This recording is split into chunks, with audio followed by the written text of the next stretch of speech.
I don't know if I can hear me. When you don't do live shows for a long time, bad things happen. I'm just gonna see if it catches up and you guys can hear me. So we'll see. Give it 1 second and everyone patiently wait. Oh, it works. Okay, good. Yay. Hey there, guys. Welcome back to another fucked up live show. I'm your host, John Flickinger. Welcome to a Flick Live, where you can ask anything you want to, as long as you can hear me say it. How are you guys doing? It's been a few weeks since we've done a live show. Sorry, there was a lot of technical issues I was trying to figure out there. I'm not an IT man. I'm not an expert. I'm not Neo from the Matrix. I don't know how to hack into the system. I'm just a simple guy sitting alone in his office at midnight drinking caffeinated beverages. That's who I am, and that's what I care about. Okay. So there's a few main topics I want to talk about today. As we crank up the volume a little bit. How's that sound? Does that sound nice? And my name is Morgan Freeman. For some reason, I can hear myself in the computer. All right, so what I want to do today is talk about a few main topics. I never get a chance to talk about this, but the first thing I want to talk about is the brand new Avatar trailer, which came out like a week ago, I know. But when it comes to 9-foot-tall blue alien people, I like them quite a bit. Now, when it comes to the first Avatar, a lot of people like to say they hate it. They say it had no cultural impact whatsoever. It came, it went, it made a lot of money, it was fun to look at, but nevertheless, it's not that great of a movie with not that great of a story, but it is pretty to look at. And you know what? In all fairness, I could agree with some of those things. I get it. But for me, Avatar is the perfect escapism, immersive film. All right, when it comes to James Cameron, I think the man can almost do no wrong. I like Avatar. You know what? I'm done explaining myself. So what I want to do is I want to watch the trailer of Avatar with you guys. And just kind of just talk through it, as we go. And I want to hear your guys' thoughts along the way. But yeah, let's just talk about Avatar. Let's all just calm down. And let's go back to Pandora once again, because I can't wait to go back. Is the movie going to be phenomenal? I don't know, but I just want to look at it. All right. So I'm trying to figure out how I do that. I don't remember how to do anything on here. All right, let's go to Pandora. Are you guys ready? I know I am.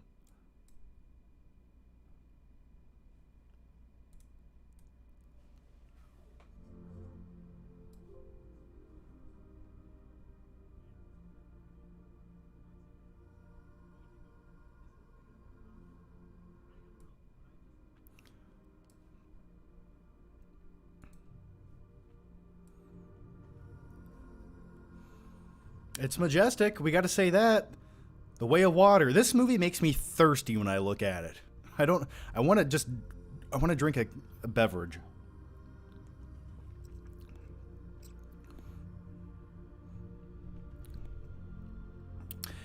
Am I the only one who feels like the CG looks identical as it did 12 years ago when the first movie came out?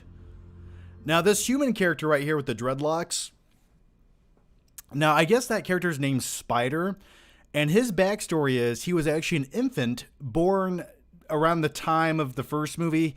He was born on Pandora between two humans at one of the military bases. So that'll be that character, and I can only imagine they're introducing a human character into the mix to introduce some conflict, because without Jake Sully still being an avatar mixed with a human going back and forth, we don't have that dynamic anymore, so they needed the human character to add a little more conflict to it. Now, right there, this has been talked about, but that's clearly Stephen Lang, who played the Colonel in the first movie, which I always was a fan of him as a villain. The same tattoo right there on the arm, and that's one of the I remember that's one of the soldiers from the first movie, the bald dude. So this is probably like a flashback from when the Colonel first got on Pandora. I can only imagine. And this is probably, they're going to show why he's so resentful of 9-foot-tall blue alien people. I can only imagine. But I'm assuming this is one big flashback sequence, which we're going to see in the movie. That's why he's still alive. Because he did get shot in the fucking chest with a 9-foot long arrow.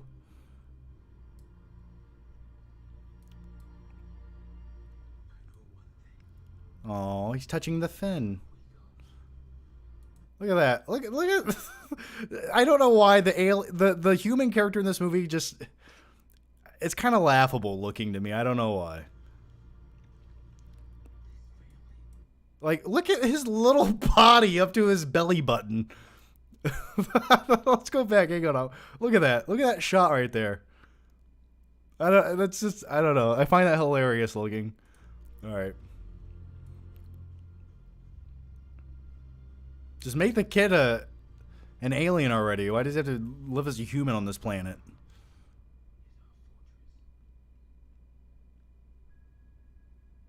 Avatar, The Way of Water, brought to you by Aquafina. Yeah, it looks okay. I don't hate it. It's sort of exactly what I would expect it to look like in a teaser trailer. Like if you said guess what the new Avatar teaser trailer looks like 5 years ago, I would describe that right there. I dig it. What do you guys think about it? Let me know in the comment section over here. Somewhere in the comment section. I think it's working. I don't know. Once again, I am looking forward to this movie. I think it'll be a fun popcorn movie. Do I think it's going to do just like the first movie did and make a whole bunch of money and no one's going to reference it or talk about it 6 months later? Probably. But keep in mind, we do have 4 more sequels following this movie that we can all watch for the next 25 years of our lives. So that'll be fun. I'm really looking forward to that. It's like Drake when he hugs NBA players. Water, earth, fire, air. Yes, all the elements brought to you by James Cameron. Absolutely. It looks boring. Yeah, when someone says that looks boring, I don't think that looks like the most exciting trailer. All right. So in all fairness, I don't think it looks that exciting. Plus, we don't really know the plot. Now, for many years, the thing that was getting me excited about all the rumors and speculation when it comes to an Avatar movie was they were talking about bringing Arnold in as the new villain / the new Stephen Lang type character, but making him an Avatar. And there was some fan art going around where he had like a buff Arnold character. I made a video on this back in 2013. Yeah, back in 2013 when we thought an Avatar sequel was right around the corner. How mistaken were we? And we will get to all the super chat questions, guys. So if you guys want to comment away any questions you want, we will get to them. But I just wanted to share my thoughts on Avatar. We're going to talk about She-Hulk now. That's the second main topic I want to talk about. And listen, I like the character of the Incredible Hulk. I don't know much about the character of She-Hulk. I know it's a woman. I know she's probably exposed to gamma radiation. And she's a lawyer. That's what I know. But now let's watch the trailer. This abomination against humanity. I'm so ready for this. You guys ready for this shit? Hold on to your butts. Here we go.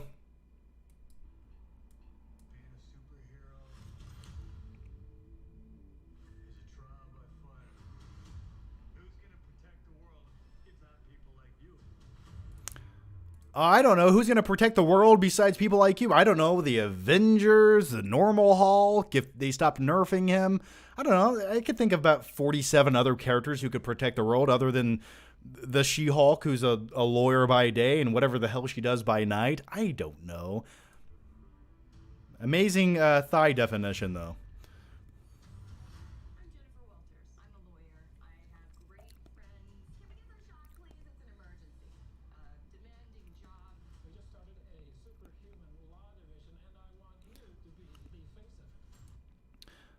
Oh, look who it is. So there's people have already made these Easter egg connections, but clearly in Shang-Chi they did a tie-in with Abomination, and this will probably take place around that time period. I'm not quite sure.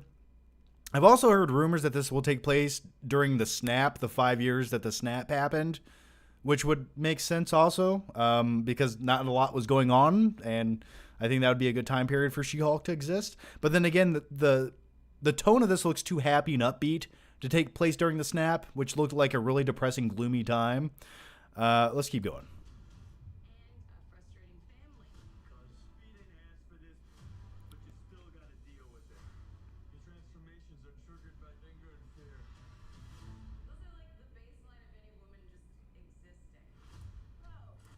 Lady jokes. I love them. All right.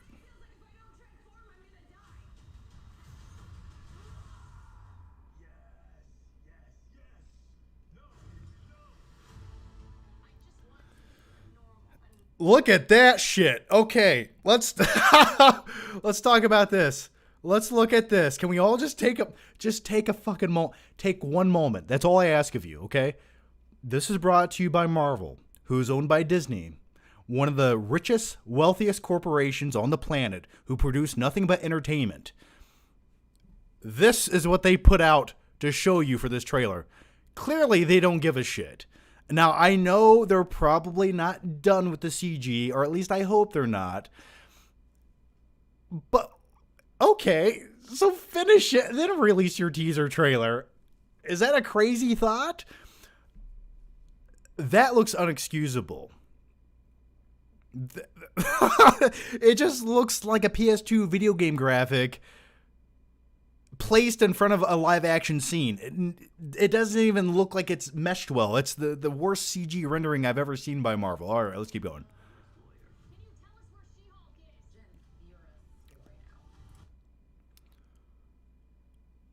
Jesus, look at that.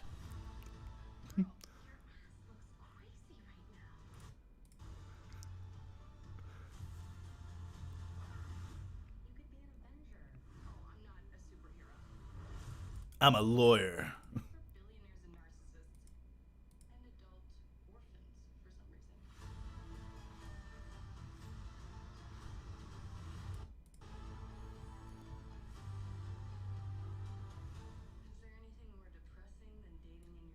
Now listen, I will say when it's come to Tinder in my past, swiping, I think a 9 foot tall, 800 pound green woman would be almost normal to see at this point in my life.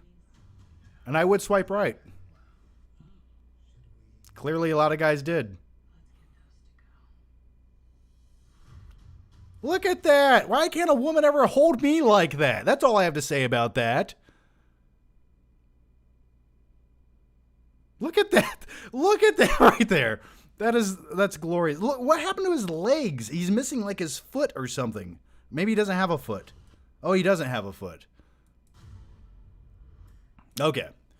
Well, good thing she could carry him to bed. Anyway, that's She-Hulk, everyone. What did you think about that shit? Listen, when it comes to that, I want to watch it, but for all the wrong reasons.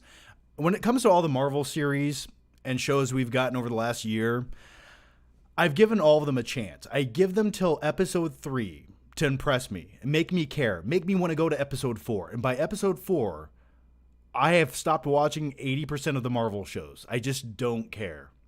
I just feel like it's just spinning their wheels in mud. This sort of looks like it belongs on the CW. It looks like it has 2003 CG. Do I feel like this is going to add anything to the Marvel verse? No, not at all. But I'm really hoping, honestly, when it comes to the CG in this, I hope they just leave it as is. Just leave it as is. It reminds me of the Shrek is Love, Shrek is Life fan-made thing. It sort of reminds me of that a little bit. I'm hoping someone does the same thing with this. Someone says, that just looks wrong, too funny. Oh, Lord, no. Disney Plus is a disaster. This over a Hulk show. Yeah, I don't know why they couldn't just do a Hulk show. Like, just make the Hulk show. I don't know. WandaVision was good. I think their WandaVision, like, 3 good episodes. 2003 Hulk looks better. It really does, yeah. Yeah, it does. I think everything looks better than that.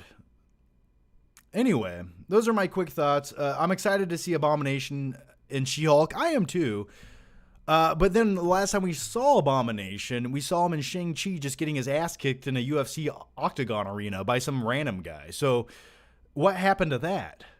Abomination should be like the ultimate badass. So maybe maybe they do something more with Abomination. I'm sure they do. But Hulk can't get it up anymore. He really can't, can he? That is true. They can't do a Hulk show because of the rights. I'm very aware that they can't do a solo Hulk movie or Hulk show because of the rights. You think, though, they could work out a deal. I believe Universal owns the rights to Hulk. You think they would work out a deal The same way they did with Sony and Spider-Man. Just work out a deal. You have the money. Do something. Share the profits. I don't know. Yeah, but anyway, the Hulk, She-Hulk, I don't know what's happening. Blue and green ladies, that's all I'm talking about tonight. Actually, you know what I'd rather talk about? I'd rather talk about your question, so let's just dive into it, guys. We're going to be about... well, this first one's from 32 minutes ago. Okay. The Nerdy Guy says, new Daredevil series coming on Disney Plus. Thoughts? That's one Marvel series I can't wait to see. I'm hoping they at least keep some of the tone that Netflix brought to it, keep a little bit of grit to it. I'm looking forward to that most. When it comes to series based on superheroes, I think the more grounded reality you go to, always the better, especially when it comes to a series. So I'm looking forward to something like Daredevil. I like that he's not overly superpowered, and I think that'll lend itself better to a series. So yeah, I can't wait. Hopefully Disney does it right, but then again, I don't have much faith in the Disney Plus series these days. Gary Brooks says, hey John, after rewatching The Batman, I enjoyed the film more, and there was hardly any CGI in the film, just practical. A lot of practical, also a lot of little details that were CG, but that's when you know they're using CGI right. It's there, but you don't really notice it. So yeah, absolutely. I've rewatched The Batman probably 5 times on HBO Max, and the Blu-ray's coming out very soon, so I can't wait to check it out once again. Maybe we'll do the Batman movie night. That could be the next movie night. I did take a whole bunch of notes last time I watched it on Disney, or not. Yeah, I watched Batman on Disney Plus. No, the last time I watched it on HBO Max, I took a whole bunch of notes. So I have more things I want to say about it that I didn't get to in the review. Baron says, say motherfucker like Samuel L. Jackson. Motherfucker. I just did it like Morgan Freeman. I'm sorry. Motherfucker. I don't know. Josh Coffey says, Johnny Flick, thoughts on Predator Prey trailer. I thought it looked like a fan film at first. Like if a group of like 3 film students with a DSLR camera went into a field and made some guy or some lady look like a Native American and then did the little Predator 3 dot effect on their head. It looked like a fan film that you could go shoot in an afternoon with your friends. I'm looking forward to it. I just, out of all the concepts you could do, the fact that they're going to show Native Americans versus predators who have futuristic technology, I don't feel like that was the best concept. I mean, we already had muscle-bound mercenaries covered in baby oil with fully automatic assault rifles, guns, grenades, bombs, helicopters go up against the predators in the 1980s. And that didn't work out the best. So I don't understand why Predator... It just seems like a step down. You know what I mean? So, I don't know. I mean, if you're going to go back in time and have them fight some ancient warriors, why not like samurai or, I don't know, knights from medieval era? I don't know. I think that would be far more interesting. Or if they did a time jump movie through multiple generations or time periods, I think that would be interesting. So I don't know. It could be okay. I could see a good story being there with the Native American aspect. But it's just like, how is the Predator not going to win that? I don't know. Like if the Predator loses to a guy who's using a bow and arrow with stone-tipped arrowheads, then the Predators aren't all that impressive anymore, are they? The next one comes from Michael Parton. Hey, you already seen Top Gun Maverick? I have not seen Top Gun Maverick. I think I'm the last person on the planet Earth who has not seen it yet. I have a press screening I can go to next week, early next week. Maybe it's a 3-hour drive. I don't know if it's worth it, seeing how people have already seen the movie. There's already reviews out for it. I do want to see it. I have not yet. For some odd reason, they had press screenings for like a month ahead of time in LA and bigger cities, but in the Midwest, you got to wait till that shit comes out, basically. So I'm looking forward to it, though. I haven't seen it, though. Speaking of that, I want to put these on because I feel the need to answer your questions with glasses on. Your name here says, hey, John. I can't see with these on. With the Obi-Wan series coming out, do you think the theme music can top Boba Fett and Mandalorian? I know you appreciate soundtracks too. I sure do, my good sir. I think it could. I've heard good things about the score. I hope they play Duel of the Fates once again. That would be awesome. But I think they're going to have a good score for it. Night King 01 says, Avatar 2 CGI makes Marvel pathetic. It really does. I think we've accepted Marvel CG for the most part. Like, we've sort of accepted the way it looks. It's not to say it looks bad in the films. It just has this style to it. But with James Cameron, he's a perfectionist. So at least you will have as good a CG as you could ever have in a film. That's at least what you can say about Avatar. But for me, the CG looked very reminiscent to the same CG it had 10 years ago, which isn't bad. It looked very similar. But then again, we're watching this in a compressed video on YouTube. And maybe when I watch it on a 80-foot screen, I'll notice more details. But either way, it looks good to me. Bakatira says, what a ride it has been, John. A year of a wonderful man. Hope all is well. And it's been a while seeing you again. Don't you ever do that again. Yeah, sometimes I just take little breaks from YouTube. You know what it is? Here's what it is. I get tired of hearing my own voice.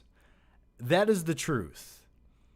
You know, maybe on YouTube I come across like a douchebag who's slightly pretentious, but I assure you I am the opposite of that. I hate hearing myself talk. So I get to a point when I feel like that where I'm like, you know what? I got to go away for a minute. I got to go away. I got to take a break. I got to reevaluate my life. And that's sort of what I do every once in a while. But you know what? I took a few weeks off and we're back now. Summer movie season is upon us. I'm feeling good. The weather is warm. I'm feeling good, guys. But yeah, some good movies are coming out, which makes me want to talk about movies. When more good movies come out, I want to talk about those movies. All right, the next one comes from, and thank you for the question. Connor Be Good says, hey, John, I just wanted to say I've been watching you since your Amazing Spider-Man 2 review, and I love your content. What things do you enjoy doing besides the gym and movies? Thanks for the years of laughter.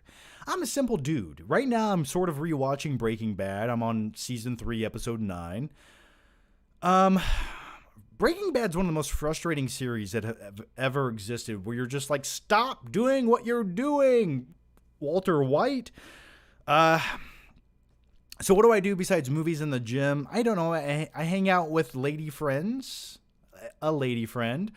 I go bowling occasionally with one of my friends who lives in the town I do. Yeah, I like to go bowling. We go maybe once a week. I got a new bowling ball, really into it, trying to get better. What else have I been doing? Been going on some walks. I go to Costco quite a bit. I like to look at the electronics in the Costco section. And then I just sort of watch a whole bunch of YouTube videos. And typically, when it comes to what I do on YouTube, what I like to watch on YouTube, it's nothing to do with movies. I watch the opposite of anything to do with movies when I watch YouTube videos. So that's usually what I do. Trust me, I'm sort of lame.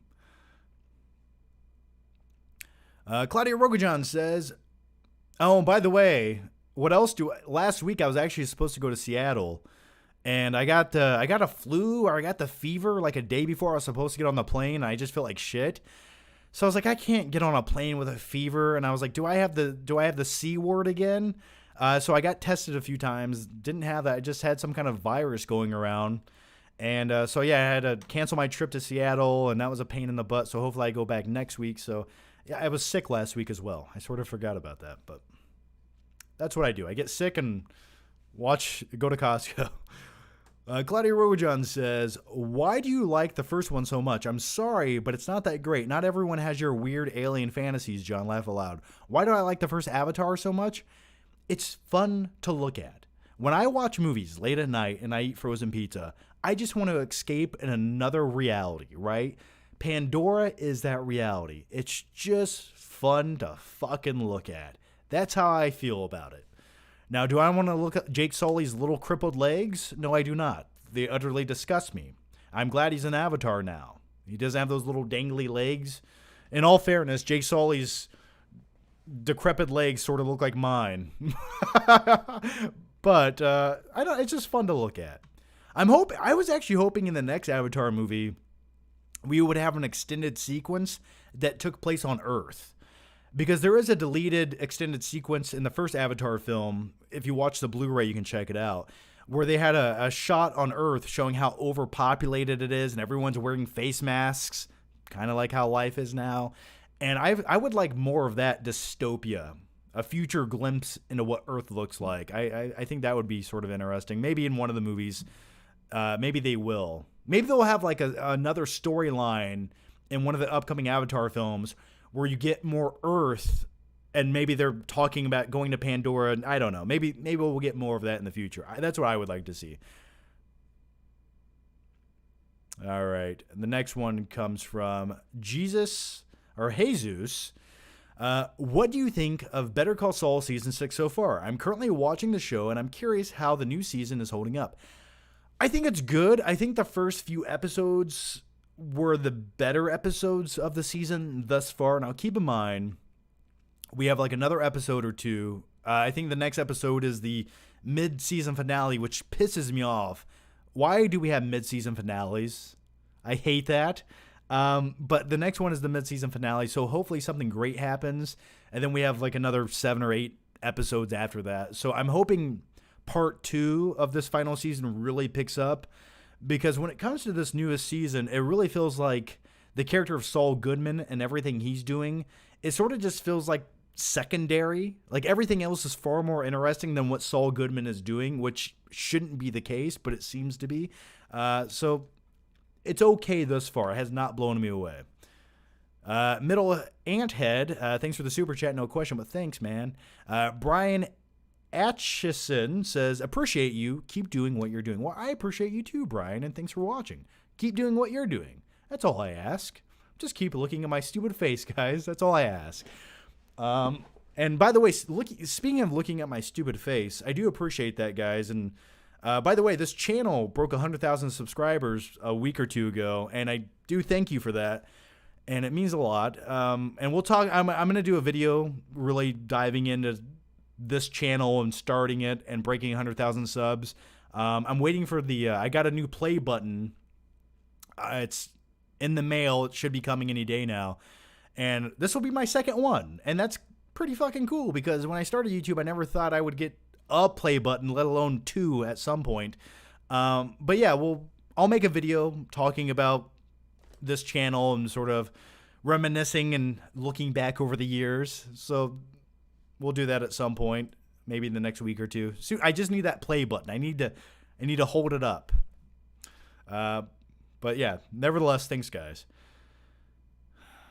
Potted Plant Entertainment says, saw Men tonight, new A24 film. It's disgusting. I don't know anything about it. How was it? You say it was disgusting, but disgusting doesn't mean bad. Was it good? Let me know, man. I have not heard anything about that movie yet. Mike Movie React says, John, what did you enjoy more, Joker or the Batman? Well, I will say this. Both films I sort of liked more the second time I watched them. And the way those films look, both the Joker and the Batman, that is my preference when it comes to film and the way it should look, especially in the superhero comic book genre, because they look like films. They don't look like digital CG noise, right? When you go to the Marvelverse, and I do like the Marvel Cinematic Universe, I love it. I love like 60% of it. It has this look to it, right? But when it comes to the Joker and the Batman, it just looks like rich cinema. And I love what they're doing with those movies. What they're doing is they're essentially shooting them digitally, but they don't look like digital movies. They look like they're shot on film, and that's what I love most about them. So, which one do I enjoy more? I would say the Batman for me probably has more rewatchability. But there's things about both of them I love, like sequences and scenes. But I think overall, I think the Batman's more of my... I think I like the Batman just a smidge more than the Joker. Just a little bit more. Hayden Cash says, Johnny Daddy, I missed you. I miss you too. And thank you for those beautiful, kind words. Oh, you keep going here. You beautiful hunk of a buff man. She-Hulk looks like someone took a green dump and She-Hulk was a result. Rip Tiny Todd. You said a lot of things there. Let me try to separate one of them. You know what? I'll just say I agree. It does look like garbage. It does. She-Hulk looks like it looks like pure shit, doesn't it? It looks like crap. I think it's interesting to see like a female Hulk, but wouldn't you just rather see Hulk be Hulk? But he hasn't been for like the last 3 movies, so I don't know. Maybe she'll be a better version of Hulk than Hulk was. Maybe that we can hope for, I guess. Trust me, I like a ripped, muscle-bound chick. Make her green, I don't care. Make her blue, I don't care. Clearly, I have some kind of weird fascination with vivid colored women. I don't know. Don't judge me. Don't cancel me either, okay? TT says, sup, dude? You have been keeping up with the DC movie news. I've been trying. What would you like to see the new ownership do with the DCEU moving forward? Well, I think the Batman universe, Gotham universe of things should just stay separated. What they're doing with a gritty-esque reality is what they should keep doing. Don't try to tie Batman in with Aquaman and Flash. If you want to make Michael Keaton the Batman of that universe, the more bombastic comic book version of movies, that's fine. Keep it separated over there, and then over here in this other universe, have Batman do his own thing. So when it comes to Aquaman, I liked the first one. I'm sort of looking forward to the second one. I don't even want to talk about Amber Heard being in it. I'm just at a point where I don't care about any of them. The entire trial, her pooping in beds, I don't know. She's crazy. She scares me. But either way, in the new Flash movie, Ezra Miller likes to beat people up, so I don't know what they're going to do. And then you have Shazam coming out, and then you have Black Adam. So holy shit, I don't know. I mean, it could either be great or it could be terrible. Those are the two options I think DC EU has going forward. I think we're just gonna have to wait and see like what they do with the Flash movie and the next Aquaman movie. Maybe they don't even know what they're going to do. I don't feel like they have a plan. Big Tony Rocket says Everything Everywhere All at Once was so overrated. I've heard that from a few people, but for some reason, I'm holding out on watching it. I don't know why. I just haven't gotten a chance to see it. And at this point, it'll probably be out on streaming in the next 7 days or something. I don't know. Maybe it is. I don't know. I do want to see it. I've heard great things. I've also heard people say, yeah, it's good, but like it's not this profound, life-changing experience like everyone's saying it is. So once again, have not seen it yet. I want to see it. And when I do see it, if it truly does change my life and makes me feel like a better person than I am and gives me some kind of deep, profound sense of who I am as a person in the universe, then I'll probably talk about it. But then again, yeah, I'll talk about it. Okay, I had a great joke, but I won't say it. All right, the next one comes from No One Likes Eugenio. Hey, John, sorry I missed the last 12 live streams. That's life. Just saw Body of Lies. What a waste of Leo and Russell Crowe. Yeah, when it comes to Ridley Scott movies of the last the last decade, I don't know what the fuck he's doing. I really don't. I really don't know what the man is doing. Like, The Last Duel was okay, but not necessarily a movie I'd ever go back and ever rewatch. Would have worked better as a miniseries on HBO, just saying. Body of Lies was a big letdown. I remember being really hyped up for it. I'm a huge fan of Leo. I like a spy espionage movie, but man, like, why was that the screenplay you decided to make? It baffles me. Baron says, The Godfather Part 1 and 2 thoughts. I much prefer Godfather Part 2. I think it's the superior film all around, way better. The thing about Godfather films, and this might be a super unpopular opinion, and as a guy who's a film critic, I'm not really. I just talk about movies on the internet in my underwear. The thing about the Godfather films, and the reason I don't love them, I respect them. I think they're pure cinema, and I think they revolutionize the genre of mob movies. But by the time I saw those movies, I had already seen so many other mob movies. So the Godfather films, they are the ones who define those certain tropes in mob films. So by the time you watch those movies, the ones that originated all those tropes and some of the cliches, I guess you could say, but once you get around to watching them in your 20s and you've already seen them in all these other movies, by the time you watch the Godfather films, well, you're like, oh shit, I've already seen this like 8 other times before in other movies. And it's not that movie. It's not the movie's fault. I took so long to watch them. It just, I guess they just didn't have this like deep impact on me when I saw them. You know, I was like more of like a Casino guy or a Goodfellas guy, or even Once Upon a Time in America. I think I prefer over the Godfather films. I know, call me crazy, but speaking of the Godfather films, look at this. Look at this special edition set of the Godfather films. I opened this up on a live stream a month ago, but really awesome set.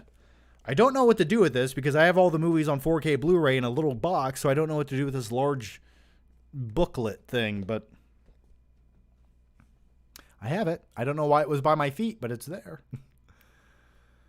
KJ Zana says, Smokey and the Bandit turned 45 today. Well, rip Burt Reynolds and congratulations, Sally Fields. Sally Fields. Yeah, I've seen Smokey and the Bandit like once on VHS as a kid, but I want to drive a black Camaro. Was it a Firebird? They drove a Firebird, right? Okay. Michael Burton says, would you like to see a crazy crossover of Gremlins and Critters?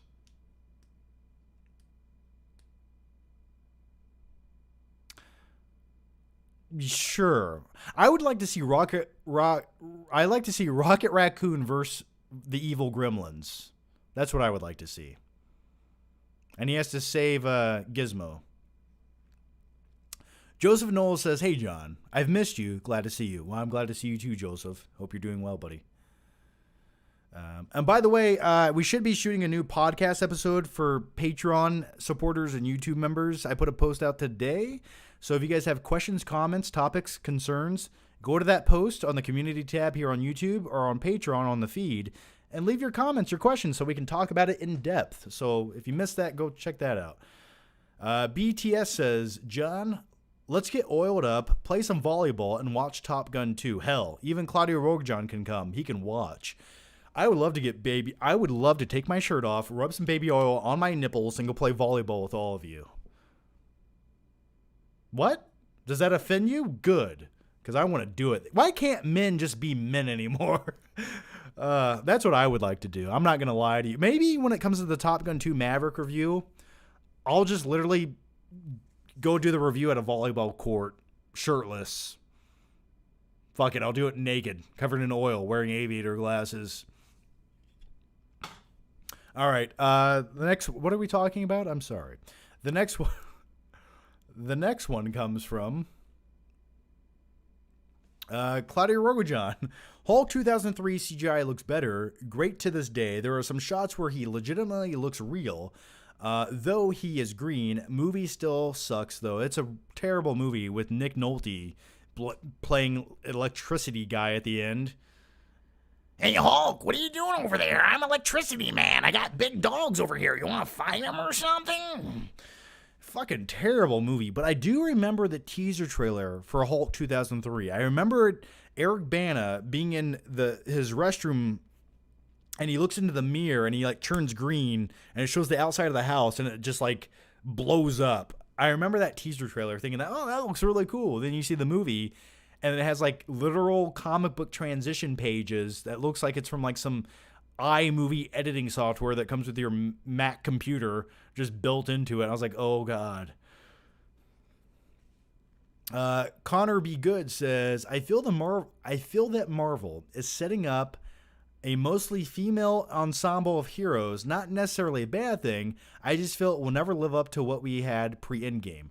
I do agree with you. I feel like that same level of character development and just caring about what everyone's doing in those movies and being invested in who they are, that same level is not carried over ever since Endgame. It died with Endgame. It died with Iron Man and Captain America retiring. It died. It really did.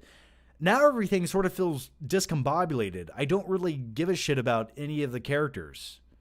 Like, I like Doctor Strange. I like Peter Parker, but I just don't feel like that dynamic, that camaraderie, that where they play off of each other. I just don't feel like it's there anymore.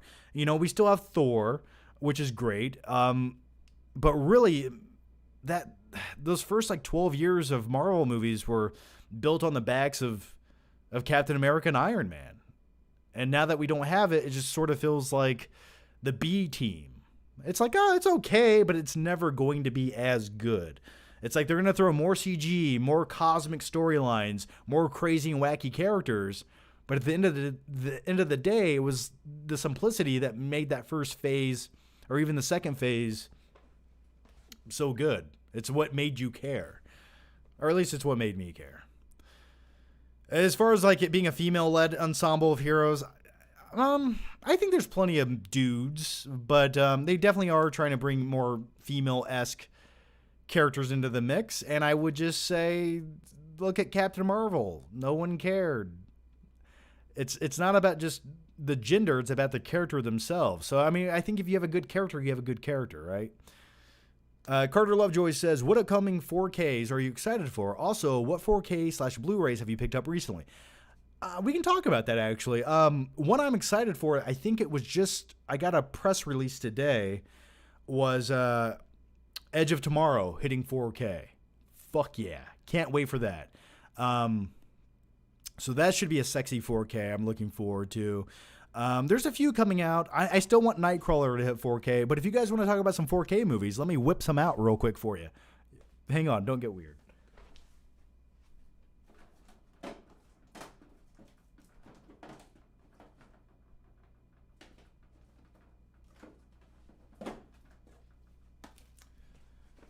Okay. I was going to talk about these, and I'm glad you reminded me. Thank you. So I got a few of these in from different studios over the last couple of weeks. And most recently, I got Uncharted. Now, if you've seen my review for this movie, you know I'm not the biggest fan. I like Tom Holland. I just think this was an atrocious story, a terrible script, a lackluster adventure, to say the least. When you have a guy who goes on treasure hunts in like crazy, over-the-top, action-packed situations, I just don't feel like this was the best outing for the character. Anyway, it's on 4K. Then I got Heavy Metal, a mockumentary about a heavy metal hair band from the 80s. I've never seen this. Oddly enough, I've never seen Heavy Metal. I've seen clips. I've just never got around to watching it. I'll probably enjoy it. It's on a steelbook, though. It's a really cool steelbook. Is this Best Buy? No, it's not Best Buy. I don't know. But either way, at some point I'll watch this. Then I got Jackass Forever. I have a review for this. I have a first reaction. If you missed my review for Jackass Forever, you go check it out, because like half of that review is actually just me showcasing old clips of when me and my friends did Jackass wannabe stunts. So there's a few fun clips in there, especially of me being pushed into a bush in a shopping cart. Good times. I could have died. Either way, I really enjoyed it. That's what I used to do as a teenager. I liked this movie. I much prefer, I think, Jackass 2. I still think that's the pinnacle of Jackass movies. For me, it sort of feels like been there, done that, and some of the characters that didn't return were sort of a letdown. Like, I understand why they didn't come back, but I wanted them to come back. And then I got, it's another steelbook. It's Cabin in the Woods, Best Buy exclusive. I've seen this once or twice in my life. I liked it. I think this is a fun horror film to watch around October. So I'll definitely check that out again, but I got to wait until the leaves start falling off the trees. All right. So I hope that answered your question about Blu-rays. MKF30 says, which is better to you, the Batman or MOM and high. What is MOM? Why can I not? What is MOM? It's not Man of Steel. What is MOM? Why do I not remember what the abbreviation of MOM is? We'll just go with the Batman. The Batman is the better movie. Someone tell me what the abbreviation for MOM is. Oh, yeah, Multiverse of Madness. Holy shit. Oh my god, thank you. That's how forgettable the movie was. I had a first reaction I put out for that. Do I have more to say about it? Yeah. I just think it felt like a filler movie. It kind of felt like half of a movie to me. I feel like everything that happened in Multiverse of Madness should have happened in the first half of a Multiverse of Madness movie. And it's not about the cameos. It's really just about the story. You know, when I think of Multiverse of Madness, I think Multiverse of Madness. And I don't think of like going to one multiverse location where traffic lights where green means stop and red means go, and then you serve pizza in a bowl. Like, I don't know. That it just seemed underwhelming in so many aspects to me. I think the best part about the movie was Sam Raimi directing it. At least it had some style to it. I just think the story itself, it was really underwhelming for me. So yeah, definitely the Batman, man. Like, Multiverse of Madness just feels like another Marvel movie pooped out. Like, it just feels like a stepping stone movie into something else. The Batman feels like a real movie to me. Darian Taylor says, just rewatched Spawn the other night. Talk about a bad comic book movie. I really wish we could get a dark and gritty remake of that movie. John David Washington as Spawn. Fuck yeah. I remember seeing Spawn as a kid in theaters, and I really thought the character of the clown and regulator, John Leguizamo, look at the prosthetics on the clown in that movie. It looks pretty good. But outside of that, yeah, they just didn't have enough money for that movie. That was the problem. It did not have enough money. I think you can make a cool Spawn movie. I just don't know if the fan base is really there for a Spawn movie. Maybe it is. I don't hear a lot of people talk about Spawn as a character often. I remember years ago, it was talked about to death, where actually The Rock was rumored to play, but they were going to make a Lobo movie. I remember that at one point. If you want like a dark comic book character, Lobo, man. Michael Barton says, if I was given the chance to direct a Hulk reboot, you would be casted, John. Thank you. I would love that. Thank you. My acting skills aren't the greatest, but thank you for the thought. If you made a really shitty Hulk series that was going to be on the CW and it was going to air at 1 o'clock in the morning, I think I could play your Bruce Banner. Patrick says Marvel should have stopped after Endgame. I don't think they should have stopped. I think there's plenty of things you can do, and I don't necessarily hate everything they're doing. No, honestly, you know, the most interesting thing with the MCU right now is really Spider-Man, to be honest with you. I'm trying to think of something I care about. I don't care about the Eternals. I'm kind of like over the I care about Thor. Okay, Thor Love and Thunder, I'm intrigued by. Guardians of the Galaxy 3, I'm looking forward to.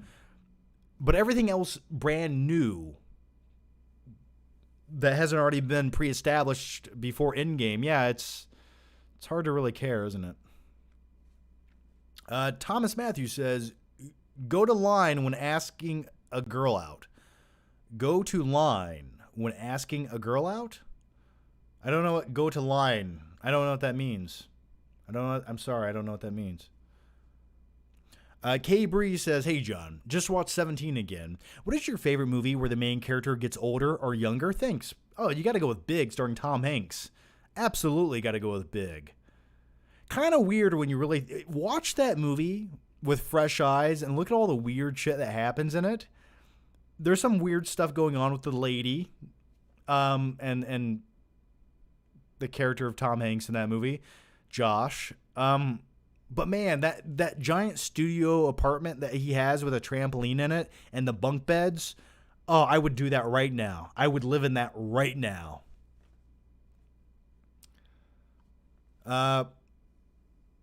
Potted Plant Entertainment says, Men is good, but it takes its time. Some creepy moments and great performances.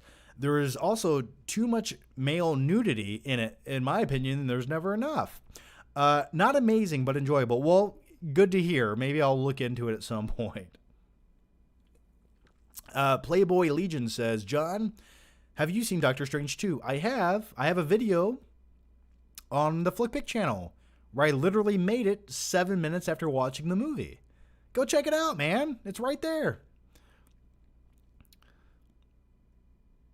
Dustin Rich says, how would you feel about a CGI monstrosity carrying you to bed?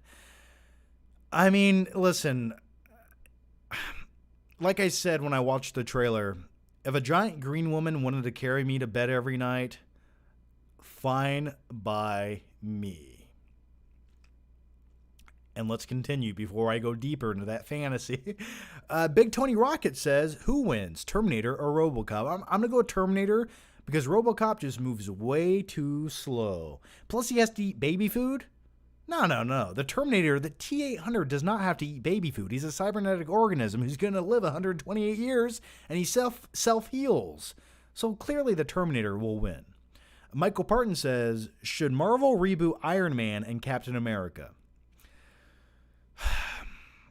They probably will in 10 more years. I could see them doing that in 10 more years. And the fact that we have the multiverse where you can go to another universe and there's another Captain America and another Iron Man, you can do that. So they'll probably blow their load with this next phase of the Marvel movies. 10 more years, they'll just reboot everything, and we'll go to another multiverse. Rinse and repeat. I would assume that's probably what they would do. And keep in mind, if they do another phase of Marvel movies where they have Iron Man and Captain America, they can even go more comic book heavy. Like, they can just really go for it in those movies. So I could see that happening. You know, it's like a whole new generation of people will be watching those movies in 10 more years, you know? So I could see it happening at some point. Michael Parton says, I have heavy metal movie poster in my room. Well, that's cool, man. Do you have the Steelbook, though? Big Tony Rocket says, Drive 4K comes out in UK next week. Can't wait. Oh, holy shit. Drive's out on 4K? Okay. I think that would be one 4K I would like to get. I do like me some Drive.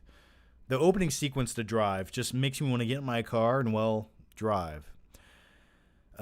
Connor B. Good says, I've noticed in the last year that you seem not to like most new movies or shows. You know what? That ruffles my feathers when people say, John, you don't like anything. That's not true. Tell me what great movie or great TV show I didn't like.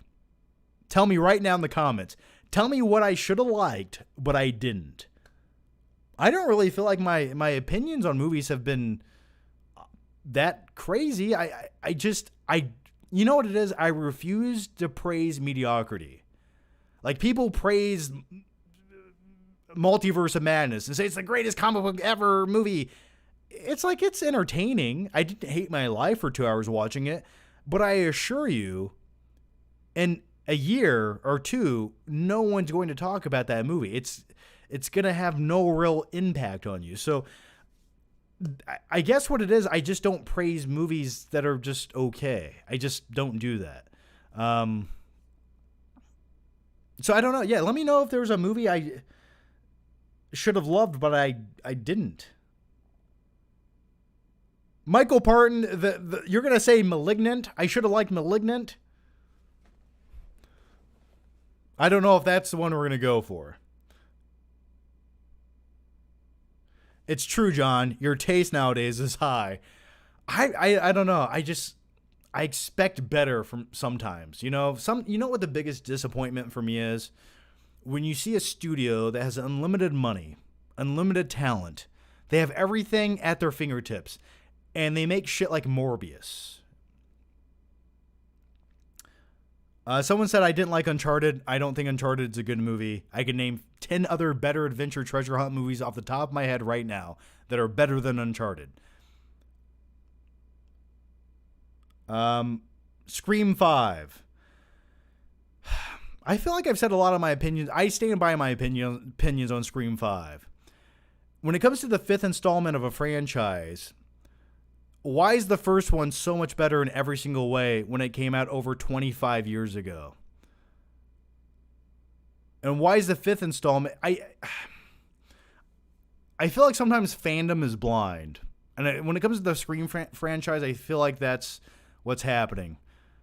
If you just watch the first Scream and then you watch Scream 5 immediately following that movie and you just compare and contrast the two, I just don't feel like Scream 5 is even in the same universe as the first Scream. As far as filmmaking, storytelling, thrills, it does everything but worse, in my opinion.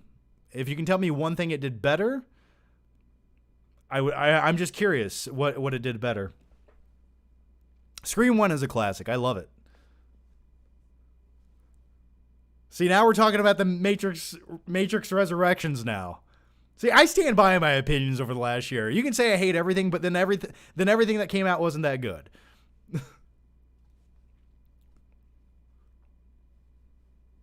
All right, let's keep going here.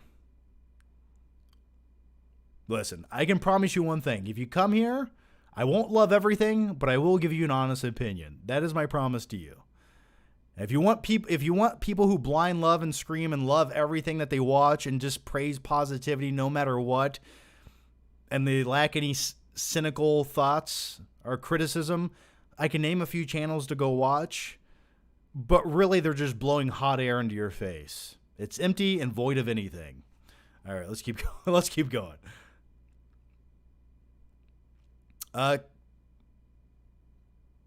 Here it is. I have found myself in the exact same spot recently. Not much entertainment really grabbing me much anymore. Thoughts? I'm the same with you. You know, when something's good, I praise it. It's just very few and far between. I think what it is nowadays, the way marketing works for movies or TV shows is they hype up expectations so high and they always fail to deliver. I feel like that's what's going on quite a bit. MVS says, Army of the Dead made me wish I was dead. I think I am dead. How do you make a zombie heist film boring? I don't know. Leave it to Zack Snyder. The fact that they gave that an Oscar and made me question humanity. Army of the Dead, I was really looking forward to that movie. I really was. It was combining two genres I think are awesome. And then you watch it and you're like, this just doesn't feel like a real movie. It feels like some kind of weird episode of like The Walking Dead season 17 or something. It just felt odd to me.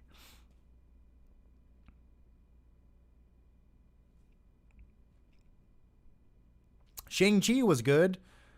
Shang-Chi was okay. I liked Shang-Chi. I think it was a good origin story for like a new Marvel character. Did I talk about Shang-Chi? I talked about it somewhere, didn't I?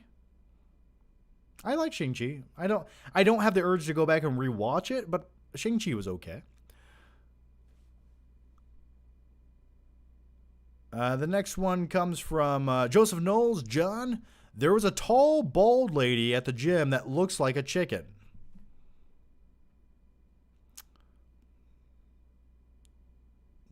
The next question comes from Playboy Legion. What do you think of Mr. Fantastic in Multiverse of Madness?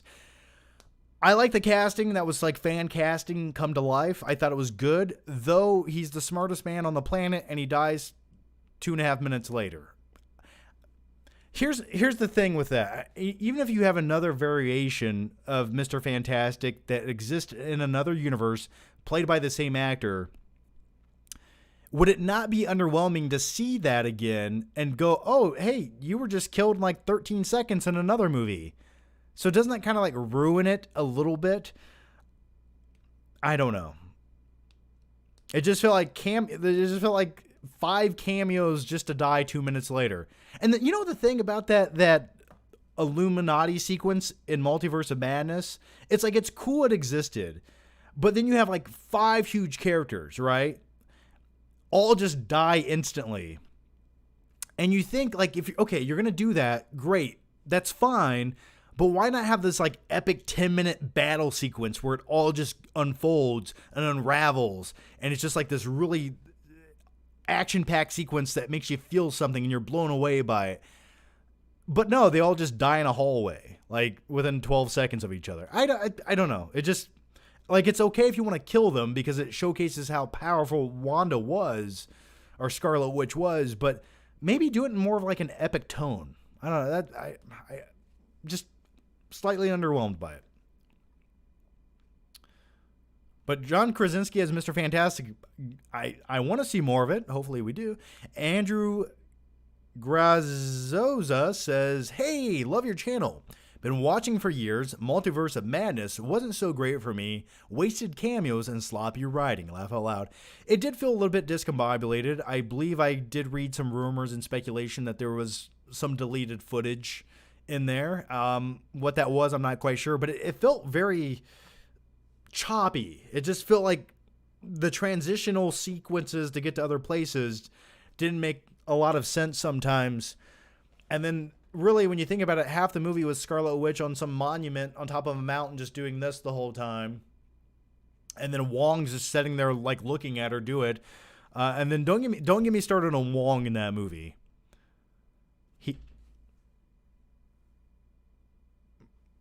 I thought I heard a ghost. Anyway, yeah. The more I thought about Multiverse of Madness, the less I liked it.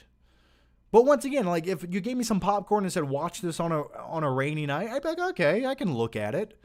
Does it make me feel anything? No.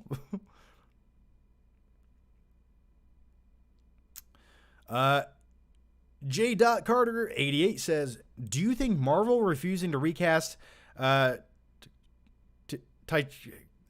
Black Panther is a huge mistake, given the fact that they need a new flagship character?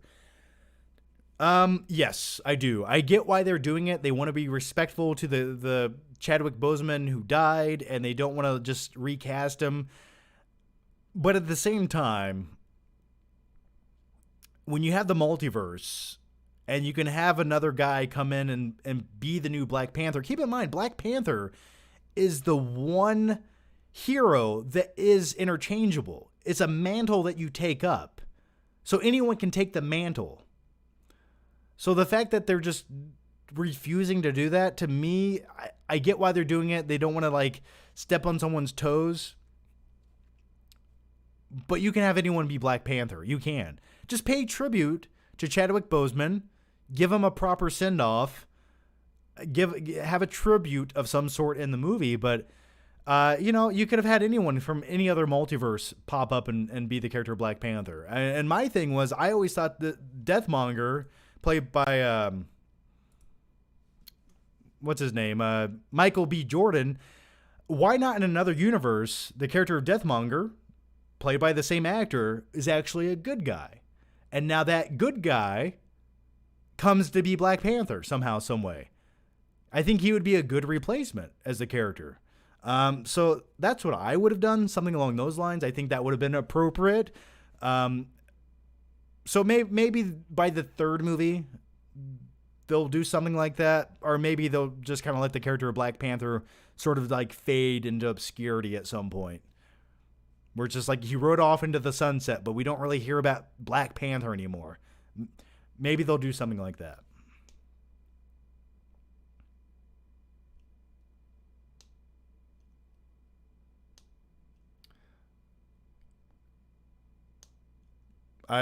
Killmonger. It's Killmonger. Laugh aloud. Yeah. Let's see. The next one comes from Josh Coffey says, have you seen the Rock new set video from Black Adam? There's definitely no padding in that costume, laugh aloud. He looks the biggest he ever has. There's a little bit of padding in that costume. I'm not saying the Rock isn't a huge monster, okay? There's a little padding in that suit. There's some. It's a very tight suit, but there's a little padding back there. But no, I did see the video of him walking through the hallway. It looked pretty awesome. He's definitely juiced up on the human growth hormone for that movie. Thomas Matthews says, practicing the new way of John Campea, I see. What do you do when asking practicing the way of John Campea? I feel like this is the opposite of John Campea. I don't know. What do you do when asking a girl out? You just do it, man. Hey, you want to hang out? Want to get drinks and hot dogs next Tuesday? You just go for it.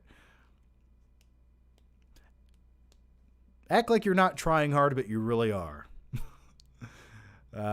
Just don't show up wearing an Incredible Hulk t-shirt. And for our next question, hi, John. Would you watch an OnlyFans with She-Hulk and crippled Jake Sully? As she carries him with his limp little legs? Yes, I would. Yes, I would. I would watch that. Yes, I would. You just gave me a really good idea for a meme as well. Yeah. Yeah, I would. I'd watch it. I wouldn't pay for it, though, but I'd watch it. Yeaman John says, Nicolas Cage metafilm released and no one went to see it. I like the first half of the film, but falls apart the second half. Yeah, the second half of the Nicolas Cage movie tried to be something that it didn't need to be. It just needed to be a Nicolas Cage movie. It didn't need this action-adventure subplot movie, right? It didn't need this tropical setting. It just needed Nicolas Cage being Nicolas Cage. I do agree. Speaking of Nicolas Cage, I lay my head upon this every night, and I have a Nicolas Cage coloring book right here. Darian Taylor says, Wild at Heart with Nicolas Cage, directed by David Lynch, is an absolute classic. It's violent, bizarre. First 5 minutes, Nick Cage smashes a dude's head. I have seen the movie. It is beautiful. It is glorious. But one movie, when it comes to Nicolas Cage, no one ever talks about is a movie called Lord of War, which came out in 2005. Really great Nicolas Cage movie. Go check that out if you've not seen Lord of War.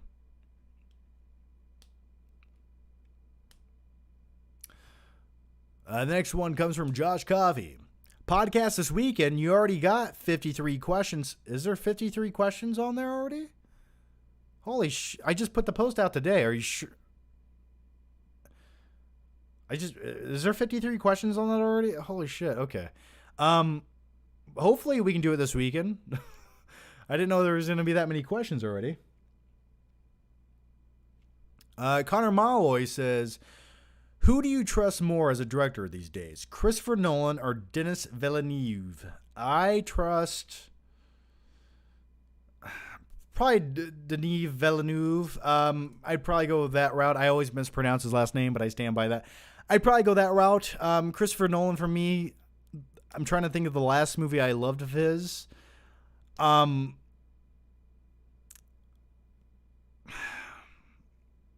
I'd probably go with Denis Villeneuve for that. I really would. If I was gonna if I wrote a movie and I wanted to pick a director to direct it, it'd probably be Denis all day. But I'm looking forward to the next Christopher Nolan movie. I really am. I feel like part of me thinks with Christopher Nolan, he's sort of like, there's a saying in Hollywood, once a director shoots all of his arrows, he only has so many, and once he shoots all of them, they're gone. And I feel like we're sort of seeing that with Christopher Nolan and directors like Steven Spielberg.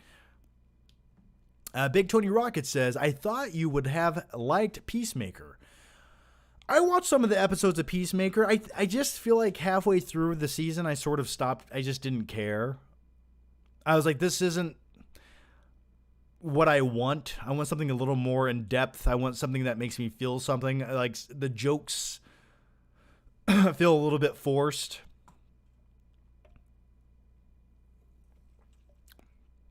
I don't know. I some of it's entertaining. Some of Peacemaker was good. And I get why you think I would love it. I really do. Muscle bound, funny guy. I get it. Maybe I just I feel like there's only so much you can do with the character of Peacemaker, right? I feel like you could have just condensed it into 4 episodes and called it a day. I thought some of the side stories were lackluster. But hey, speaking of superhero shows, we're getting The Boys on Amazon Prime soon. I'm looking forward to that. Connor B. Good says, I'm glad you finished my last question. Haha. I wasn't trying to make the assumption that you hate everything, even though I do. I just was saying that a lot of entertainment nowadays doesn't excite me like it used to. A lot of it feels so money grubbing and empty. It does feel like there's a lack of substance when it comes to a lot of the newer movies. Like, there's nothing you just want to rewatch over and over that just gives you this weird sense of fulfillment. I do agree on that. You know, not to say that we don't get movies like that, but they're less common than they used to be, it feels like. Thomas Matthews says, over under 30%, John Campea gets pegged. Come on. You know I can't say that. But I'm a betting man, and if this was Vegas, I'd take those odds. I don't know. I've never met the man. I don't know. I just feel like we probably wouldn't get along. I don't know why. Joseph Knowles says, Doctor Strange 2 was a stupid movie. I don't like it. Fair enough, Joseph. Fair enough. Yeaman John says, do you think superstars and stardom still exist like the old days, like Arnold and John Wayne? I like how you picked Arnold and John Wayne. We still have Tom Cruise. I think some actors help sell movies. But for the most part, I think everything's almost interchangeable. And I think the biggest issue is nowadays when they write a screenplay and they say, okay, we're gonna get this guy to play this character. Well, most actors nowadays sort of all feel like they're just playing like a generic rendition in every movie, you know. And the thing is, like with older actors, like who's someone I can pick? You could go with Arnold. You know, Arnold in the movies that he was cast in, he elevated that character. He made it memorable. He brought this charismatic touch to it, right? You know, no one else could have been a better Terminator than Arnold, right? He made it what he was. Or someone like Jeff Goldblum, right? For example, if you cast him as a character, he stands out because he's so charismatic. He's what elevates that character to be more than it was written on those pages. So when it comes to like modern day characters, and I'll give you an example, one I truly hate, the character of Owen from the new Jurassic World movies. He just feels like generic guy. He just feels like generic guy who's sort of like a guy who grew up in the Midwest who drives motorcycles and hangs out with velociraptors. I can't really describe his personality traits though. There's not really like this performance that adds any value to the character that was written. And I feel like for the most part, that's the biggest issue relating to what you said. For me, I just feel like everything's interchangeable.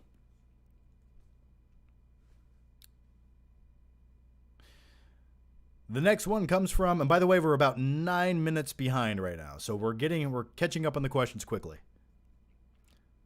Christopher Walken is like that too. You know, you have a good point. My mother once told me to go to the next question. All right. Joseph Noel says he's excited for the new George Miller movie. What is the new George Miller movie? What is the new George Miller movie? I don't know, man.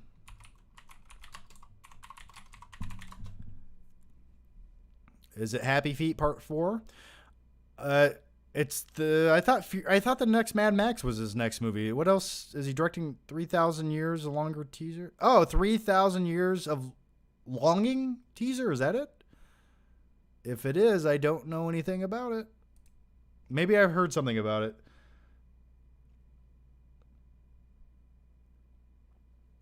You only feel that way because you haven't seen Everything Everywhere All at Once. You're probably right. I'll watch. If I want to feel something, I'll go watch Silence of the Lambs or Nightcrawler. That takes me somewhere I want to be, all right? All right, let's go to the next one here. Carter Lovejoy says you should check out the upcoming game called The Quarry. It's a horror decision-based game from the developers of Until Dawn, set at a summer camp and looks promising. I've heard about that game. It could be awesome, sure. I think I've heard about that. I've been, honestly, when it comes to video games, the only thing I've been playing lately is Rocket League, which pisses me off more than anything. But I've been playing a lot of Rocket League lately, so maybe at some point I'll look into it. I still have the Lego Skywalker Saga game in the package. I've been meaning to play for like 2 weeks or a month now. So, but thanks for the question, Carter. Joseph Knowles says, pitch a movie where Statham and Travolta work at a restaurant. What do they cook? They work at a chili dog restaurant, but they're both hired assassins, but they use the chili dog restaurant as a front. That could be a good movie, directed by Fred Durst. Yeaman John says, I don't count on being happy. Scene from The Mask of the Phantasm is the most tragic Batman scene ever. It does make you feel something. It really does. Why don't they do like a new Batman animated series and bring back everyone, the original voice actors, bring back Mark Hamill as the Joker? I'm surprised HBO Max has not greenlit a new version of the Batman animated series. Why don't they do that?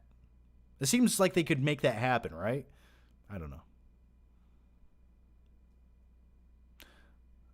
The next one comes from Darian Taylor. Kenobi vids with Ewan McGregor and Hayden got me hyped up. I'm looking forward to that shit. I really am. Please don't fail me. Just be good. I'm looking forward to Kenobi, man. I really am. It's coming very soon. Give it to me now. My eyeballs need it. I don't care about the Marvel series. Flush them down the toilet. Don't care. Give me my Kenobi. Give me Mandalorian Season 3. I'll be good.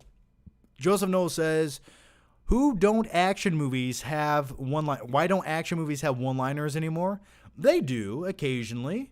Every once in a while, you'll see a new action movie with like a one-liner slipped in there. But the days of tough guy action movies are slowly phasing out. But I think they're going to make a resurgence very soon. We need them. We need to up the testosterone levels of the general audiences, okay? Did you guys know testosterone levels in people are like dwindling? I blame it on the lack of 1980s action movies and baby oil. MKF30 says Michael B. Jordan said he'd do Val Zod Earth 2 Black Superman, just not Black Clark Kent. And did you hear MK2 director said Cage may not be in it as much? You threw a lot of shit at me. I don't care about another version of Superman played by Michael B. Jordan. I just don't. I really don't. That doesn't intrigue me that much. For me, Superman, just make Superman Superman. The next Mortal Kombat movie I'm hoping is good. The first one was, I love the 95 one. The newest one that hit HBO Max, it felt like an episode of a Mortal Kombat TV show. The fact that Johnny Cage may not be in it that much, I'm okay with that. As long as he's in the movie as a character, I think would be cool. But as long as you get rid of the character of Cole, who was a useless, made-up character slapped into that movie that no one gave a shit about, get rid of him and just make it about anyone else. Dustin Rich says, do you think Buffalo Bill could ever hose off the pigeon lady enough to want to wear her skin? I think that might be the best question I've ever read. I think, let's talk about the pigeon lady. The most disgusting character ever put into a film. The pigeon lady from Home Alone 2, Lost in New York, is utterly disgusting. Not because she's homeless. That's not the issue. But if I was homeless, I probably wouldn't let pigeons shit on my face all day. So when Kevin, at the end of that film, brings out the second turtle dove to give to her on Christmas morning, when he should have brought out a bar of soap and some cash, really aggravates me. Back to your question. Should Buffalo Bill Could he ever hose off the pigeon lady? No. He should keep her down in his well, away from others, covered in her own bird shit. And that is the end of the pigeon lady. Let's go to the next question.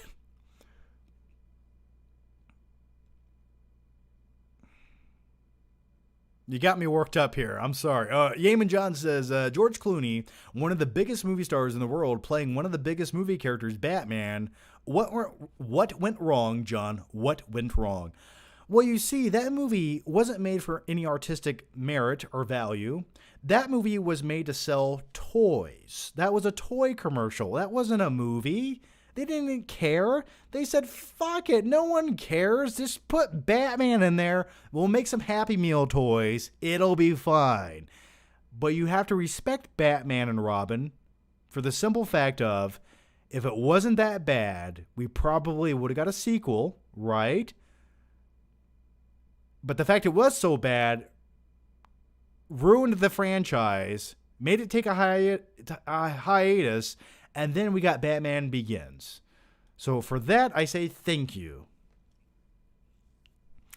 The next one comes from Big Tony Rockets. The pigeon lady looks like Piers Morgan. Yeah, if you gave Piers Morgan a wig and covered him in bird shit, I could see that. I really could, yeah. She even had like a slight accent. Maybe she did have an accent. Kevin. She did have like a British accent, didn't she?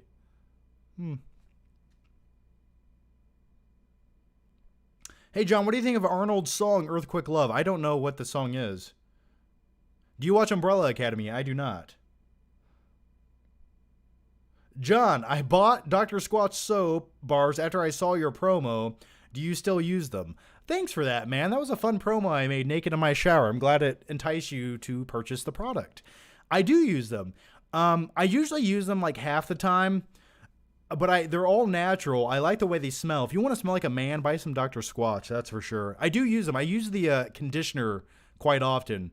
But yeah, the bars of soap are nice, man. They really are. I have the exfoliating one I like to use maybe once a week. I do use them still. I have them in my shower right there, back there. I know they came out with like the Batman Dr. Squatch soap, which I don't know what it smells like, but I want to know.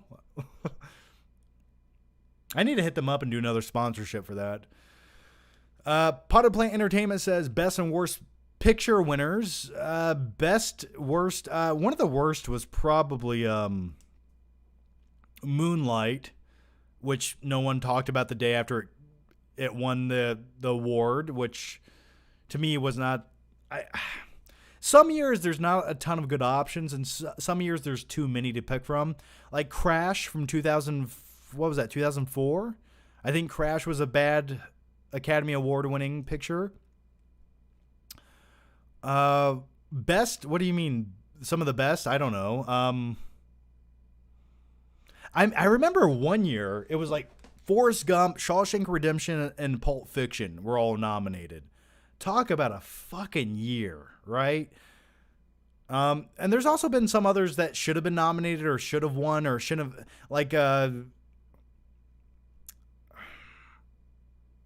trying to think of one that, the fact that when Parasite won, it gave me confidence in humanity and the Academy Awards ever so slightly.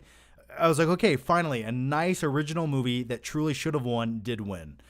So for me, like in recent years, Parasite was one that definitely deserved it, and it did. Connor B. Good says, what is your all-time favorite music genre? One that you listen to the most, and what are your favorite bands or artists in said genre? When it comes to me and music, I'm all over the place. I can listen to like classic 80s rock. I can listen to epic music that only belongs in movies and makes you feel like you're on the Spartan battlefield. Or I can listen to like synthwave music that's sort of relaxing, but also has like a nice blend of like being relaxing and really upbeat. So the majority of the time in my car, I probably listen to like synthwave. But oddly enough, the other day, I was really into Michael Jackson. But hear me out. Michael Jackson middle versions of his songs. So somebody was like taking Michael Jackson music or his beats and doing like the middle version of it. And it sounds pretty badass. So That's what I was into the other day. But usually I like metal music. And sometimes when I'm feeling a little bit emo, I like to listen to emo, screamo music. It depends on the day. But classic rock, classic 80s rock never gets old to me. Yeaman John says, with the critical and box office success of Planet of the Apes movies and Batman, is Matt Reeves becoming the next great blockbuster film director after Nolan? I think Matt Reeves is definitely a safe bet if you want a big budget movie with a really big concept, but you also want a good performance. And you know the thing about Matt Reeves movies, he takes a big concept, but he also knows how to make it feel small scale. It doesn't feel like this bloated big thing. It feels like a big concept, but with like performances that feel like they're also carrying the movie rather than just action. So yeah, I think Matt Reeves, after the success of his last few movies, I think he'll be sought out after in Hollywood much more than he has been. Like I said, if I had to make like a big action movie and I wanted it to feel like a real movie, I think Matt Reeves would be a good director to have. Michael says, Kevin, run! Oh, God. How about no, Pigeon Lady? Go home and take a bath. It's like, I get the pigeons are your friends, but Jesus, use a wet wipe. All right. Abinash Mahatni says, what's your opinion on people who only watch MCU?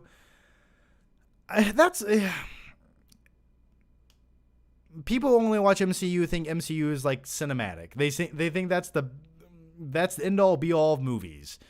I feel like comprehension skills might be lower, and most of them might be children, but nevertheless, it's okay. Like, listen, I watch MCU movies. I love them. Like, I can watch Thor Ragnarok, turn off my brain, and have a good time any day of the week. I just was watching Captain America Winter Soldier the other day.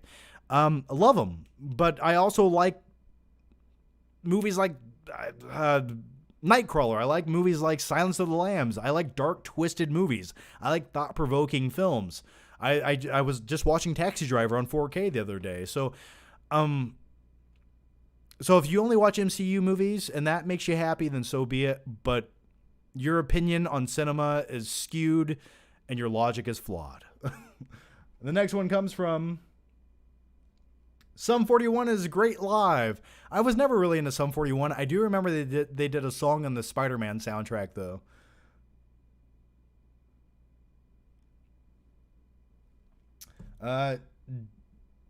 Double Chief says, John, you are comparing Moonlight to Crash. Makes me want to come to Indiana and mushroom slap you. The movies are beautiful and one of the best movies of the 2010s. Which one are we talking about, Moonlight or Crash? Yeah, that's great. You watched it once. You might have related to it or felt something. But is anyone talking about it still? Did it resonate with anyone? I don't know. I don't really feel like it resonated. I feel like it was like a one-watch movie at best. Crash to me was so on the nose. That was so on the nose. Moonlight, I liked it. Best Picture of the Year? I don't know. I don't know about that. Should it have been nominated? Absolutely. Best Picture? Not my preference.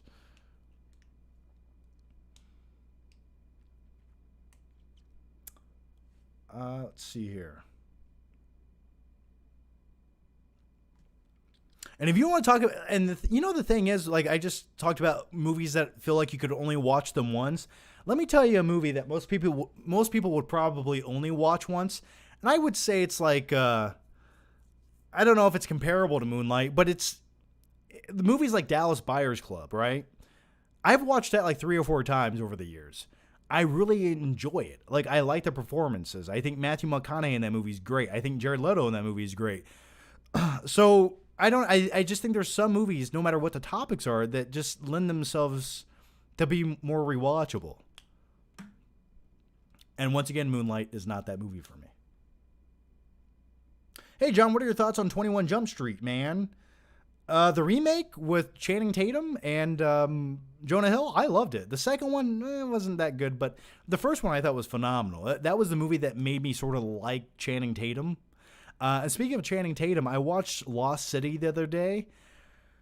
The best part about that movie was Brad Pitt's cameo. Outside of that, it's just like, kind of forgettable. But Brad Pitt in Lost City was phenomenal. I could watch the whole movie about Brad Pitt just doing Brad Pitt stuff. Like, give me that entire movie. I want to see that prequel movie.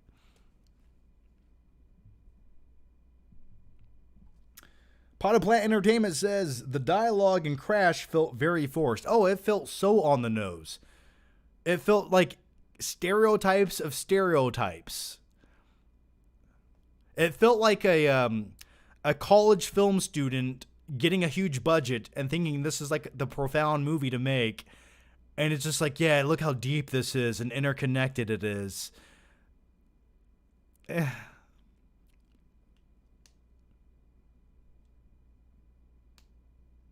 David Cronenberg's Crash, on the other hand, is great and sexy. Nothing sexier than car crashes, man. I'll tell you that. I remember watching that movie, Crash. If you don't know it, not the 2004 Crash, but the other movie, Crash, David Cronenberg's Crash. It's this weird fetish that people have of being in car crashes that like turns them on and arouses them. Go watch it sometime. The ending of it is hilarious. Abinash Mahani says Green Book, Nomadland, and Coda are absolute garbage. They all sort of feel they sort of all feel like Amazon movies, don't they? Because they are.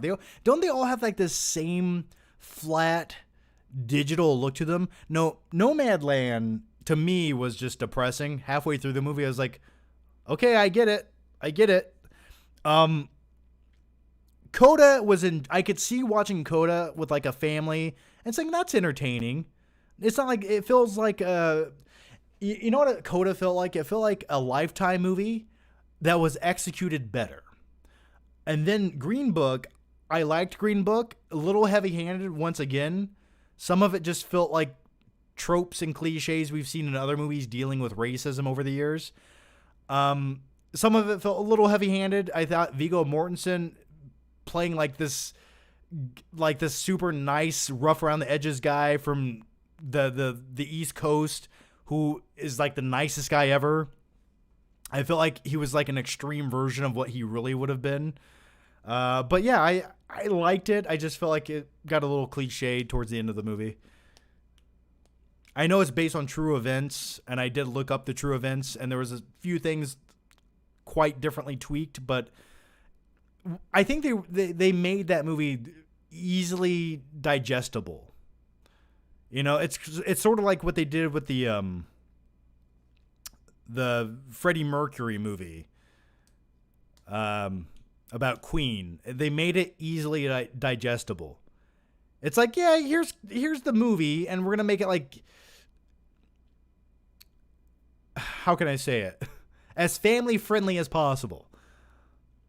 Yeaman John says, thank God the CGI in James Dean film never happening.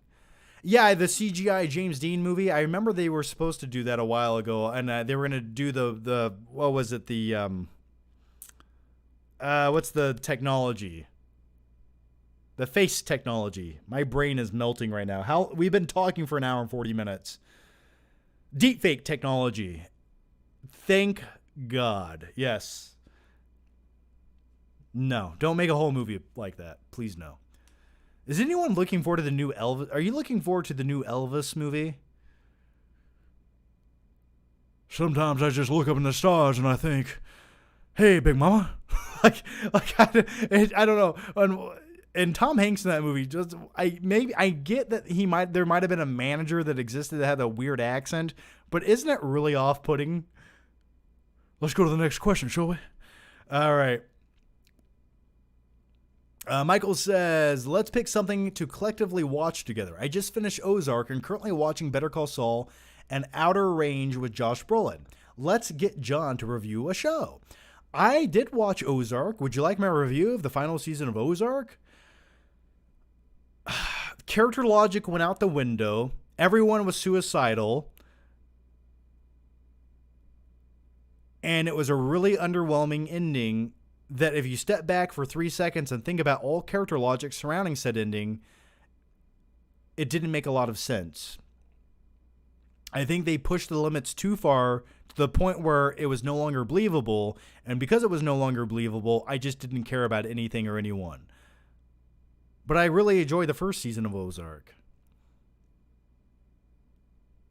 That's my review of Ozark.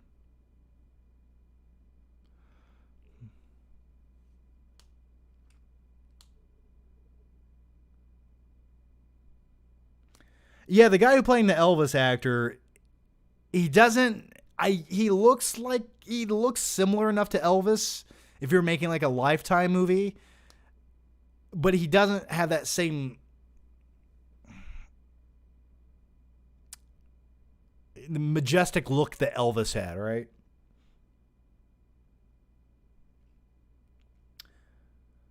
What? No. I didn't spoil Ozark. I said no spoilers in those thoughts. So don't worry. I spoiled nothing. I just gave you my quick synopsis. I didn't tell you who died and who lived, did I?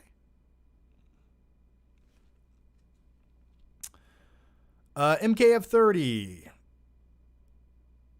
Here we go. Excited for Gremlins Secrets of the Mogwai animated series coming to HBO Max. I know nothing about that, man.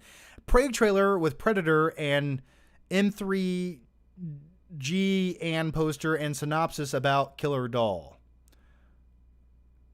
I don't know. What's M3G? M3 GAN. What is M3? My brain can't pick up abbreviations right now. I'm looking forward to the new Predator movie. Let's just all be fair, and thank you for the question, MKF30. When it comes to Predator movies, nothing can be worse than the last one we got. Nothing could be. You couldn't go out of your way to make a worse Predator movie. So at least we'll have that. Simple is always better. Even if it's not the best movie ever, at least it's easy to watch. So I'm hoping it's good. Native Americans fighting predators. I don't know if that's really what I need, but I'm not saying I don't need it. And thanks for the question once again, buddy. Connor B. Good says, for Wine the Bell Tolls, for When the Bell Tolls, you mean, is one of the best non-score film songs ever made. Put that song over a gladiator fight in a movie and I'm sold. Oh, absolutely, dude. Ecstasy of Gold, which they played in Jungle Cruise, they played a Metallica song in that movie. It's the flashback sequence, The Rock's telling his backstory about being a Spaniard. That music that they played during that was epic in every way. I listened. I have it on my Spotify list. I listened to it. Awesome. There's a lot of Metallica songs that would just be awesome in movies. If I was directing an action sequence, and I've thought about this many of times when I'm driving and listening to it, Master of Puppets during a car chase sequence would be fucking awesome. The next one comes from Double Chief says, my point was that Moonlight is completely different class of film than Crash. It's like comparing a sculpture to an action figure. Oh, fair enough. Yes. I do think Moonlight is the better film. Absolutely. I do agree. Compared to Crash, yes. Point. I got your point now. Thank you. Claudia Rogajan says, Doctor Strange was just WandaVision epilogue. Why? Sort of wasn't it? It's like, well, didn't we get enough of this in WandaVision? And why didn't WandaVision just do this shit? Why couldn't this have been the finale of WandaVision? Where she turns into Scarlet Witch and just starts being crazy and blowing up everything in the universe and taking over. And then we would have just been done with the storyline. I don't know. You're right, it did. It did feel like WandaVision-esque, a little too heavy-handed. Like I said, I feel like everything that happened in the Doctor Strange movie, if that all happened in the first act of the movie, and then went to that multiverse of madness crazy shit where it just went another direction you were not expecting, like they wrapped up the Scarlet Witch storyline within the first half of the movie, and maybe the second half of the movie, right, after she just goes, I'm magically good now, maybe she helps Doctor Strange in that second half of the movie go up against an even bigger threat. That could have been interesting. That would have been kind of neat and unique and different. But nope, they didn't do that. Claudia Rojon says, look up Elvis actor from 2005 miniseries. Looks way more like Elvis than this guy. Just look it up. I will. Let me look it up. Let me look up Elvis. By the way, I have an Elvis story if you guys want to hear about it. I once met him when I was taking a shit at... I'm kidding. I do have a story about Elvis, though. I'm looking at the guy. Yeah, he kind of looks like... what's his face from the new Top Gun movie? Who played Mr. Fantastic? What's his name? Miles Teller. He kind of looks like Miles Teller right there, actually, to be honest with you.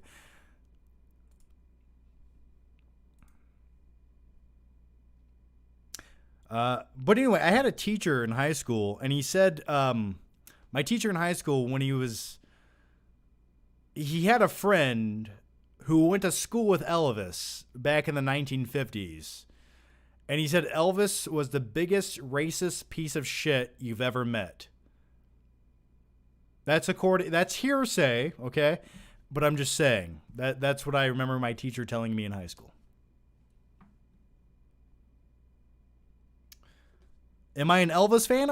Some of his music's catchy, sure. Miles Teller was amazing in Whiplash. Fuck yes, he was. Yeah, we need more movies like Whiplash. Where's that shit? Like in 2014, we got Nightcrawler, we got Whiplash. Just give me more of it. Abinash Mohatni says, check out RRR 2022, the most exciting Indian film you can watch without getting bored. Available on Netflix and Prime. It's theme park at best. I'll look it up, man. It's on Netflix, RRR. Okay, I'll look into it. Thank you for the recommendation. Yeeman John says, The Lighthouse or Northman more rewatchable. I think if it was a rainy night, I think The Northman, just because like the epic Viking, the scenery, the scope of the movie, I think would lend itself to just kind of like casually relaxing to watch it as they brutally murder people. The Lighthouse, you got to be in the right mood. You got to be in the right mood to watch that. So I'm going to go with The Northman. Connor B. Good, you just made me think of Master of Puppets over the Batman car chase sequence, and my nipples got hard. Thank you, John. God bless. Well, thank you. And my nipples are hard, too, thinking about such things. I do remember they played Master of Puppets in, what's the Luke Wilson movie? Where they go to college? What is that movie? My brain is dead. Where they start a frat house in college. It has Luke Wilson, Will Ferrell. You guys know. They do play Master Puppets in that movie when they're like capturing their pledges. The guys pledging to their fraternity. And Master Puppets is playing when they're driving the van. I do remember that now. Old school. Thank you. Yes. Old school. Double Chief says, John, how would you feel about Nightcrawler miniseries starring Topher Grace? Topher Grace would not be in my... well, actually, I could see Topher Grace being in it as like the other guy, like starting a company similar to Lou Bloom's company. I could see him or being like a news journalist or something. I could see that. But I would love a Nightcrawler miniseries. I've been pitching that for years, Netflix. Make it, please. If only for me. How do you rank the 3 Spider-Man actors? Honestly, after the last Spider-Man movie and the ending of those final 10 minutes, I would put Tom Holland as my overall favorite Spider-Man. I really would. He at least he's the one Spider-Man who doesn't look like he's 28 years old playing a teenager. So I would honestly say Tom Holland is my preference as like a Spider-Man actor. And I think like that final sequence in Spider-Man No Way Home where he goes to the diner and he decides not to tell MJ and he just goes on living his life, like that, making the ultimate sacrifice. I thought that was really cool. I was like, I felt something. Pot of Plant Entertainment says, I had a teacher assistant in high school who went to high school with Tom Cruise and is married to his ex-girlfriend. Well, that's crazy, man. It's pretty cool. All right, guys, I think I'm going to wrap up the live. We've been talking for an hour and 48 minutes. So I think I'm going to wrap up the live show right here, guys. I do want to say thank you guys for joining me once again. I did miss you guys. Thanks for the questions. Thanks for hanging out. We'll do more of these soon. And I have another video coming. I'm not going to tell you what it is, but it is coming. But nevertheless, guys, thanks for hanging out. I hope you guys have a good night. Thanks for talking movies with me. And I'm going to go eat the rest of my Chipotle burrito and then probably watch some more Breaking Bad. I'm just going to make sure. We got one here from, okay. Last question. Logan Eckstein. Hey, Logan, who's also a member. Mary Jane is a terrible person in the Raimi movies. Oh, Mary Jane Watson's a piece of shit. She's selfish. She's undecisive. You know the thing about Mary Jane in the early Spider-Man movies? She liked Spider-Man, but she did not like Peter Parker. Like, she wanted the superhero guy in spandex. She didn't give a shit about Peter Parker. So, yeah, she was toxic.